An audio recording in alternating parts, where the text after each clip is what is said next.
Почитувани представници на медиумите. Сакам да соопштам дека Министерството за транспорт и врски го објави огласот за доделување на 37 станови за социјално најранливи категории граѓани во Струмица. Конкретно се работи за распределба на 37 станови во општината Струмица по стамбена зграда на улица Георги Василев, изградена по програмата за изградба и одржување на станови во собственост на Република Македонија. На огласот што го објавивме во дневните вестници, право на учество имаат следните 7 категории на граѓани кои се стамбено необезбедени, и тоа: деца без родители или родителска грижа, лица над 18 години кои до својата 18-та година биле згрижени во институции и други облици за згрижување за деца без родители. Второ, корисници на социјална и постојана парична помош. Трето, лица погодени од елементарни природни непогоди без разлика на правниот статус на нивните постојни, односно примарни живеалишта. Четврто, инвалидни лица и лица на кои им е потребна помош и грижа од други лица и семејства со инвалидизирани лица. Петто, лица припадници на ромската заедница социјално загрозени согласно стратегијата на ромите на Република Македонија. Шесто, самохрани родители со малолетни деца и седмо, слепи лица корисници на социјална или постојана парична помош.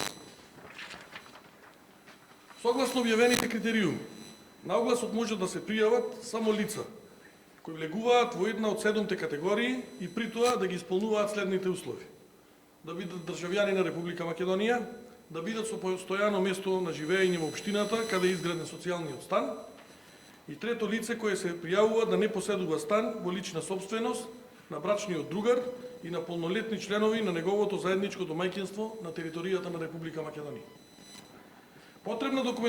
Потребната документација лицата ќе може да ја поднесуваат во меѓуопштинскиот центар за социјална работа во Струмица. За лицата кои што не се во можност сами да ја комплетираат потребната документација, Центарот за социјална работа ќе обезбедат потребна помош за обезбедување на целокупната потребна документација согласно објавениот оглас. Огласот трае 30 дена или до 6 март 2019 година, а документите треба да бидат во оригинал или копии заверени на нотар не постари од 6 месеци, освен документите кои се обележени од надлежен орган како трајни. Сакам да напоменам дека подносителот на барањето за добивање на социјален стан може да поднесе документација и да аплицира само за една од 7 категории корисници на социјални станови. Доколку лицето или некој од членовите на неговото заедничко домаќинство аплицира во повеќе од една од категориите корисници, сите поднесени образци ќе бидат отфрлени. Социјалните станови ќе се распределуваат во транспарентна постапка преку електронска распределба согласно методологијата за бодирање на кандидатите за добивање на социјален стан под закуп. За секој од овие 7 категории, кои претходно ги напоменав, како и за условите за потребната документација, сите заинтересирани лица ќе може да се обратат во Центарот за социјална работа во Струмица. Исто така, огласот веќе е објавен на веб страната на Министерството за транспорт и врски и тука може подетално да ги видат критериумите за распределба за секоја категорија поотделно. Би сакал да потенцирам дека владата на Република Македонија е особено насочена кон помош и згрижување на оваа категорија на граѓани, се со цел тие да добијат пристоен дом како и сите ние. Во таа насока ќе продолжиме со изградба на социјалните станови ширум градовите низ Република Македонија, за да го подигнеме квалитетот на живот на оние на кои што им е најпотребно. Благодарам. Повелете. Колеги, прашање на темата да немате?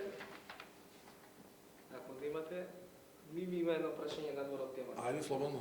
Министре, денес градежниците ги кажа своите очекувања за годинава дека конечно може би овој сектор ќе се врати како водечки носител во креирањето на природоносен производ. Знам дека се кажа и досега, меѓутоа вашите очекувања за градежниот сектор. Значи, тоа и во делот на патната инфраструктура, меѓутоа и генерално во инфраструктурата, ние тоа и на пресконференција заедно со премиерот го најавивме, дека очекуваме да има економска година. Само еден податок ќе ви дадам.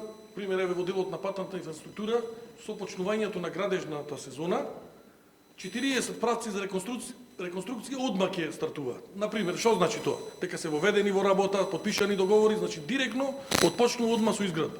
И во сите сегменти, значи работиме интензивно, Битола Кременица знаете дека е завршена интензивно, сега се работи во делот на првата и втората делница на коридорот 8 према Бугарија, се зборувам за делот на железничката инфраструктура, за комуналната инфраструктура, продолжуваат проектите кои што се разбира беа поврзани и со ланската година, но и она што не очекува за наредната година, бидејќи дел работи треба да се дозавршат, дел отпочнуваат, како што е со Визбегово, како што е со Тромеѓа во Куманово, тие се нови, така да моите очекувања се наистина очекуваме економска година и со право градежниците го очекуваат тоа од нас. Го најавивме и стварно условите кои што се создадени, сметам дека ќе исполниме она што сме го ветиле за 2019 година. Благодарам. Благодарам и вас.